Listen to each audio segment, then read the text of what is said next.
गली से लेकर दिल्ली तक, काम से लेकर संसद तक, हर समस्या हर खबर आज लेकर आया है आपके लिए आपका अपना चैनल न्यूज मिरर, खबरों की सच्चाई का आईना। नमस्कार, न्यूज मिरर में आप सभी का स्वागत है। ठाणे के कलवा में हो रहे श्रीमद् भागवत कथा के अंतिम दिवस पहुंचे राष्ट्रवादी के पूर्व गृह निर्माण मंत्री जितेंद्र अवॉर्ड। कथा पंडाल में पहुंचने पर वहां मौजूद भक्तों ने लगाए जय श्री राम के नारे। विधायक जितेंद्र अवॉर्ड ने कथावाचक के दर्शन किए और भागवत कथा के मंच से लगाए जमकर जय श्री राम के नारे। उन्होंने कहा कि जितने राम तुम्हारे हैं उतने ही राम हमारे भी हैं, बस हम दिखावा नहीं करते क्योंकि हम धर्म के कार्यों में राजनीति नहीं करते। और अंत में लगातार जय श्री राम का नारा लगाते हुए पंडाल के बाहर निकले। तो वही समाज सेवक पंकज पांडे ने कहा कि जो लोग विधायक जितेंद्र अवॉर्ड को धर्म विरोधी कहते हैं, जिसका करारा जवाब आज उनको मिल गया है। सम्मानीय विधायक जिन्होंने समाज के दर्पण के रूप में कार्य किया है, जिन्होंने लोगों की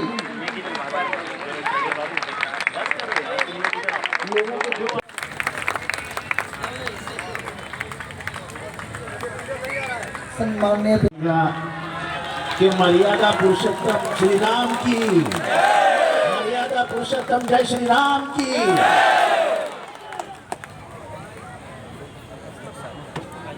श्री राम ये जबान से ज्यादा दिल में बैठते हैं।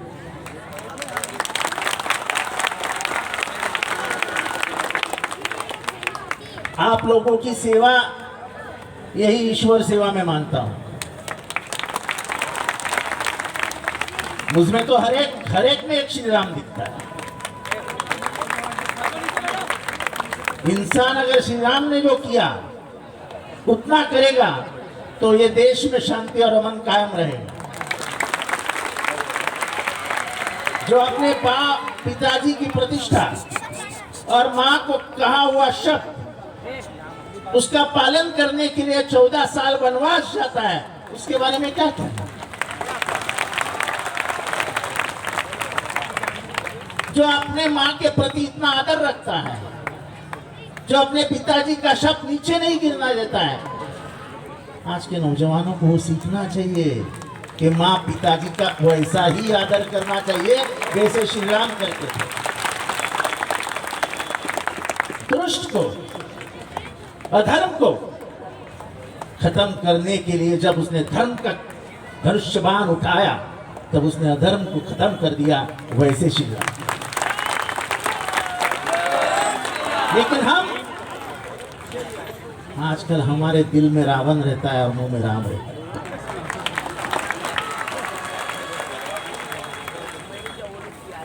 अगर मर्यादा पुरुषोत्तम को मानते हो तो सर से लेके पांव तक श्री राम जैसे बनो। अधर्म के खिलाफ खड़े रहो, फिर वो अधर्म अपनों का क्यों न हो। अगर अधर्म के खिलाफ खड़ा रहना है तो चुनो मत। यही कृष्ण ने अर्जुन को कहा था। कृष्ण भी श्री राम का ही अवतार थे, तब उन्होंने यही कहा था कि अगर सामने वाला रिश्तेदार है और अधर्म कर रहा है तो उठाओ धर्म की धनुष्यबाण और खत्म कर दो अधर्म को। सिर्फ किसी को चिंटी निकालने के लिए जय श्री राम की घोषणा का उपयोग मत कीजिए। जितना श्री राम तुम्हारा है उतना ही श्री राम हमारा है। श्री राम ये किसी की जागीर नहीं है। जितने श्री राम की श्रद्धा में आप डूबे हुए हो, शायद उससे ज्यादा हम डूबे हुए हैं, लेकिन हम दिखाते नहीं। हर भगवान के प्रति उतनी ही आस्था और श्रद्धा रखने वाले हम हैं।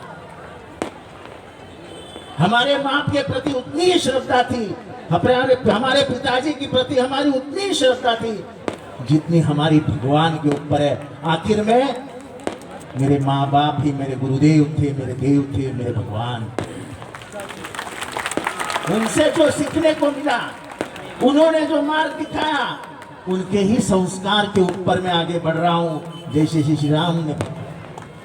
और इसलिए श्री राम को दिल में बिठा, श्री राम को श्रद्धा से पूजित करो और श्री राम का आचरण अपने व्यवहारों में रखो। यही श्री राम की पूजा है। और आप जितने जोर से मेरे सामने से श्री राम कहेंगे, उससे ज्यादा जोर से जय श्री राम मैं कहूंगा।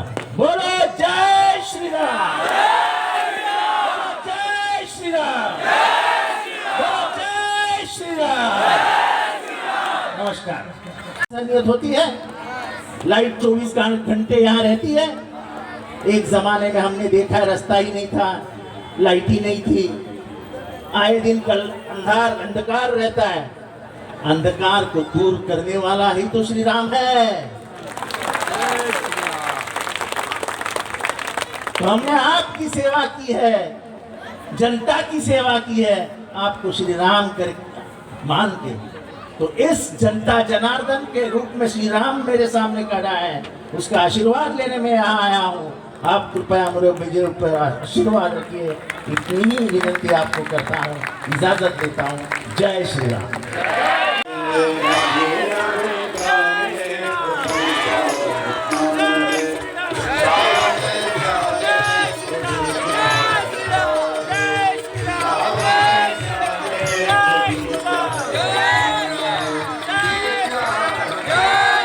राम राम हरे हरे, हरे कृष्णा